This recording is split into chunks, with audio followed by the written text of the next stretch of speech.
Good morning and welcome back to the channel. I'm the GM Philosopher. Today we are going to do a review of some of the new Player's Handbook. I'm specifically going to be talking about the classes. Do I like them? Do I like the subclasses? Is this an update that is worthwhile, or should we just stick with the older Player's Handbook? Is it worthwhile to update? And do I like the new classes? Do I think the new classes are cool? And do I think they're laid out well in the book? I'm going to go all through this. I'm going to show you a whole bunch of stuff in this. You're not going to want to miss this. Let's dive right into it.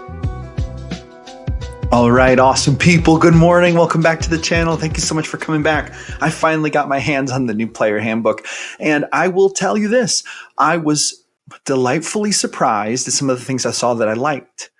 I don't necessarily know that it's all good, but there is a lot of good stuff in here. But the purpose of this video is going to be to show you the classes. I'm literally going to point the camera here, show you the classes. We're going to flip through this book. I'm going to reposition it so we can get a close look. And I'm just going to show you what the classes have and talk through the things I liked and things I didn't like. There are some pretty big updates. So let's just dive in and start looking at it. Before we do, I just want to encourage you to smash that thumbs up button and hit that subscribe button. Thank you so much for coming by. And make sure you stick around to the end of the video because I have something to offer you that you might find super cool. So with that being said, let's dive into the character classes in the new Player Handbook and see what they look like. See if you may want to pick up a copy for yourself. All right, so I have this flipped to the character classes page, which is page 49, and I hope that you can see this okay. I realize that this isn't a mega high def picture, but I'm hoping that with my setup, my humble setup here, this will be good enough to at least give you an example. So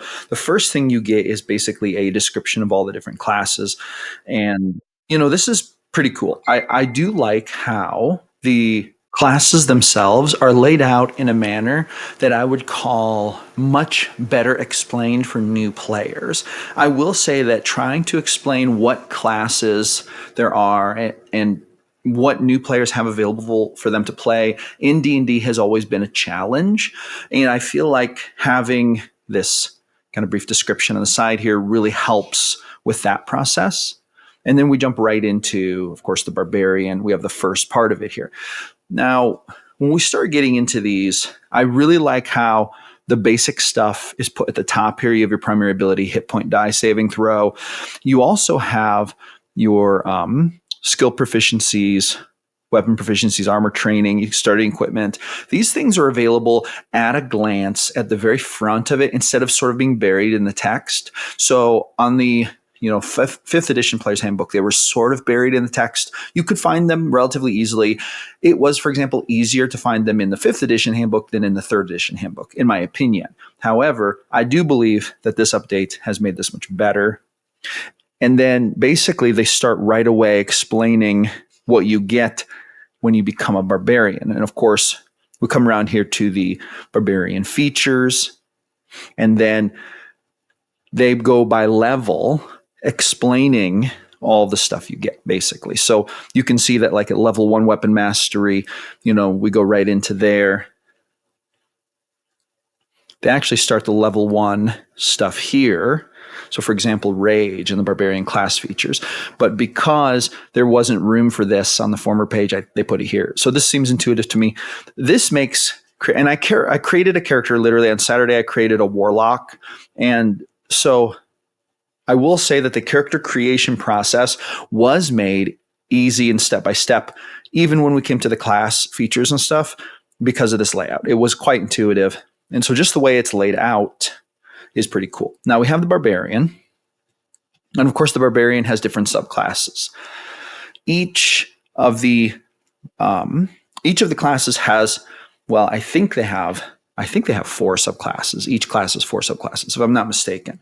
So for barbarians, there's the path of the berserker, there's the path of wild heart, path of the world tree, path of the zealot. And so those are like kind of the 4 subclasses. You'd say 4 different paths you can take. Now, with that being said, this video would be hours long if I delved very deeply into like every single one of these. And I may do a more detailed breakdown of this, and leave a comment and let me know if you'd like me to do a more in-depth breakdown of all of these. This is going to be just kind of an overview, and I'm going to flip through basically the different pages of the classes. And I'm going to just very briefly kind of explain what I'm seeing. You might want to pause and take a closer look, but I'm going to try to give you at least a glance in a video that isn't 10 hours long. So anyway, we're going to go ahead and continue on with the next class. So next we have the Bard.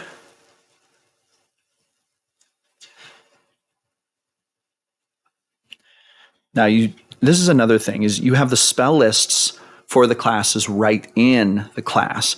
Now obviously the descriptions for these spells are not included right here. However, you do have all the spells. So you can, if you're using just the player's handbook to pick your spells, you can literally, while you're here in the class section, find your spells instead of going to the Bard class list in the spell section. Or I'm sorry, the Bard spell list in the spell section. Personally, I think that this is better. I believe this is a superior way to have the spells arranged, honestly. So I like this much better. But anyway, for Bard subclasses, we have College of Dance, College of Glamour, College of Lore, College of Valor. And then we can move on to the Cleric. Cleric spells, obviously. Cleric subclasses are the Life Domain, the Light Domain, the Trickery Domain, and the War Domain. Then we have the Druid. There's a lot we could say about the Druid, but this is just a general class and subclass overview. But we have, Druid class features.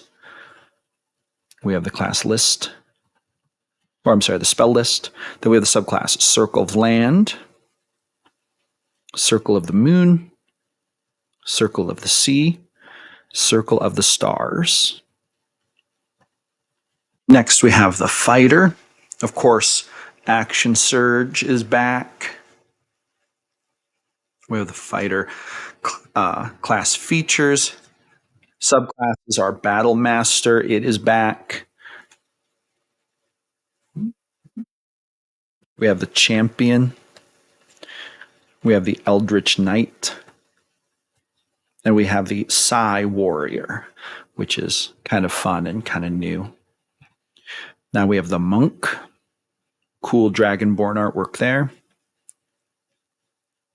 Becoming a Monk. This is actually really cool. The Monk class is cool. I've always liked the Monk, but I think they did a great job with it here. But anyway, we have the class features. We have the subclasses. Warrior of Mercy, Warrior of Shadow, Warrior of the Elements, Warrior of the Open Hand. And of course, Quivering Palm is back. And then we have the Paladin. Cool stuff. Very similar to 5e. Paladin spells.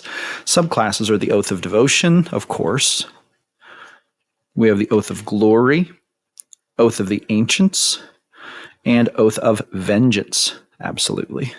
Must have. Very cool Paladin artwork. Next, we have the Ranger. Everyone knows that the Ranger class is steeped in controversy. Many people believe that the Ranger was done dirty in most D&D editions. Just basically making it so that if you want to play a good tuned character, you may as well play a fighter. I have yet to come up with my full opinion on this. I haven't looked that deeply into the Ranger class yet, but let's just take a look at, obviously we have Foe Slayer, Precise Hunter. The subclasses are Beastmaster. It has come back, of course. Fey Wanderer, Gloomstalker. And then we have the Hunter, obviously. Very cool. And then, of course, we come to the Rogue. Rogue has Sneak Attack, of course. A rogue wouldn't be a rogue without a sneak attack. We have the class features here. And then we have the subclasses. Arcane Trickster, Assassin, which is actually super cool, and I'm glad that's here. Soul Knife, which is pretty metal. And then we have Thief. which is kind of fun that they've distinguished those other like assassin-like classes from a thief class. I think that's a cool way to create builds. And then we have the sorcerer, which I believe is one of one of D&D's most probably underappreciated classes, at least in my play group. Of course, we have features. Meta magic is back. Spell list. Oops. And the subclasses are aberrant sorcery with a telepathic screech, clockwork sorcery, draconic sorcery, and of course, wild magic sorcery. And of course, all kinds of wild magic surge stuff. And now we come to the warlocks. Warlocks have a special place in my heart because they're so freaking awesome. But let's go ahead and talk about this. Pact magic is back. There are a couple different pacts.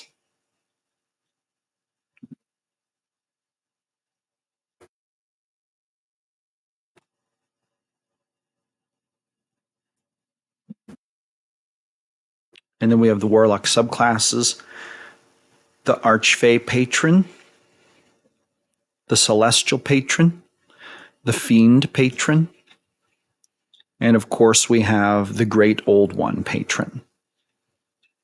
Very, very cool. Now we're going to talk about the wizard. Class features, ritual adept. One cool thing about this edition is that the spellcasting classes and even other classes, by taking feats, because you get feats now, you get like way more than you did in 5e, and there are like 75 feats included just in the player's handbook alone. You often get spells and even extra slots sometimes by taking feats. Even like the magic initiate feat, which is like or the wizard version of the magic initiate feat, like the warlock can take that, get 2 wizard cantrips and 1 level 1 wizard spell that can be spent without using a spell slot, which kind of gives the warlock like an additional spell slot. Not that they can use for any level, just first level spell and that only spell, but they don't have to use their other 2 slots for that, which is really cool. So we have wizard, abilities, spells, obviously, spells for days and days. And then we have the wizard subclasses. We have abjurer, we have the diviner, we have the evoker, we have the illusionist, and that is it. And then we move on to character origins. So let me know what you thought of this video. Let me know if you would like to see more in-depth stuff. I would be happy to make videos about any aspect of this book that might be useful. Now, at the start of this video, I basically told you that I was going to tell you my opinion about the classes, and we went through and I showed you the classes and the subclasses. Now, there's no time to go through absolutely every single little thing, and I might even make a series of videos breaking it down more, but let me just say this. Here are my overarching thoughts. Number 1, I feel like the way character creation was laid out was very intuitive, and I liked it very much. To be honest, I thought that this was improved upon, which makes sense after doing, case studies and reviews of the original 5e Player's Handbook. They have made the character creation process simpler. I will also say that, to be honest, I'm excited about and I like the new subclasses. I think they're very cool, and I think they give you more cool stuff. And to be really honest, I think that they give you the ability to create a bit more of a more interesting and diverse character than you were able to make in 5e. Now, we talked about the classes. I didn't really go into origins, but as far as the origins and stuff go, the origins, which is basically the background, plays a big role in the new system. You get a lot more stuff when you choose your origin and your background. And whereas in 5e, a lot of it was a bit more just kind of thematic and kind of like fuel for your actual backstory, you actually have a list of stuff that you get in your origins that really impacts how you can build your class. such as extra proficiencies and even things like extra feats and whatnot. And the feats sometimes give you things that are really important for your class. They might give you extra spells. They might give you proficiencies in different types of things. So feats are also making a really big comeback, which is very significant. Overall, and I just played one session, like our group updated all of our 5e characters to 5.5 or 1D&D, whatever you're calling the new 2024 Player's Handbook. Basically, we all updated all of our characters to the new book and then played a session. It took quite a while to update it. Now that I helped one of my players recreate their level 7 warlock, and I helped her do that. And after doing it once, I can see that it's pretty intuitive and I could fly through character creation on the next one. I did have to kind of slow down and take my time with it because it was the first time I'd literally even opened the book. I bought the book, got home, and it was time to start D&D basically. So I got very little time to actually go through it and look at it. So it took us probably all together, the whole group, about 2 hours to update all of our characters. And that's because we have 6 players and only 3 books amongst us. So some players had to borrow other books. So we had kind of a line. With that being said, I believe that this update is really cool. And if you're thinking about whether or not to upgrade, whether or not to replace your 5e handbook with the new 1D&D handbook, here's what I'm going to say. Listen, there are other versions of D&D, other editions that we play. I've still got all my 3rd edition books. I could play 3rd edition if I want. I've got the 5e books. I could play 5e. I have the new D&D 1D&D handbook, 2024 Player's Handbook. I could play that. There are a lot of people I know who are playing 4e still, right? 4th edition. There are people I know who are still playing AD&D and they like it the best. What edition you play is up to you. You should play the edition that you enjoy. And there's also a cost factor. I paid over $50 for this book. It's not cheap. When you factor in how much enjoyment me and everyone else at the table will get out of this book over the next 2 years, $50 is not a high cost price point. And I'm not at all trying to say that the book is too expensive. But there have been times in my life when I didn't have $50 extra to spend. So when I had the option to either play with my 3E stuff or upgrade to the new system, I'll be really honest, that's why I did not upgrade to 4E, was because at that time I was playing 3E. I had quite a collection of books. I'm very thankful that a lot of my books were given to me by gamers who had moved on to 4E. And I was still playing 3E when 4E, the whole time 4E was a thing, I was still playing 3E because I did not have the money to upgrade to 4E. I was a new father. I was starting my own business. I just didn't have the money. So nowadays, I'm so lucky, so thankful that I can go out and buy the new book. Not everyone has that ability. So here's what I'm going to say about it. The new stuff is super cool, but people have to do what's best for them. Some people homebrew entire systems because they don't maybe have the money or want to spend the money to go out and buy books. This is also okay. I think the bottom line is, at the end of the day, you will and should do what is best for you. However, if the question is, if you could and want to spend the money and you're just trying to decide if the new version is worth it or if you should stick with the old stuff, I would actually recommend buying the 2024 Player's Handbook and replacing the 5e handbook with it, because the new stuff really is super cool and it's really awesome. I love the different subclasses and stuff. And my thinking is that there's enough value there to really justify it. And I personally believe that me and my group will have so many hundreds, thousands of hours of playtime with the $50 that I spent on it, and it's going to be way more than worth it. So that's just my opinion. I totally am excited about it, very excited to continue to use it. With that being said, let me know what you think. Drop me a comment. Let me know if you have bought the book, and if so, what do you like, what do you don't like? Also drop me comments to request specific types of review videos. If you want me to go through and share my opinion on different parts of the book, I would love to give you my opinion. Just drop me a comment. Let me know what you would like to see, and I would make that so. I also want to offer you something real quick. Speaking of books, you can download my Ultimate Plot Randomizer. It is an ebook that lets you set up plot hooks instantly on the fly, rolling on 4 D100 tables, set up the hooks, conflicts, and conclusions of plot arcs no matter what, whenever you need them. Players ruining your plans, roll a new plot arc instantly. And Since there are no super specific rules associated with this, it will work with any fantasy system, not just D&D 5e or the new version, or even if you're playing 3rd edition, 4th edition, whatever. Print it out, put it with your stuff. When you sign up for my email list, link is in the description, you will get this for free. Plus, then you'll get on my email list and you'll get all kinds of awesome free stuff as a part of that, so you won't want to miss it. I also want to invite you to sign up for my Discord. Join, jump in, free.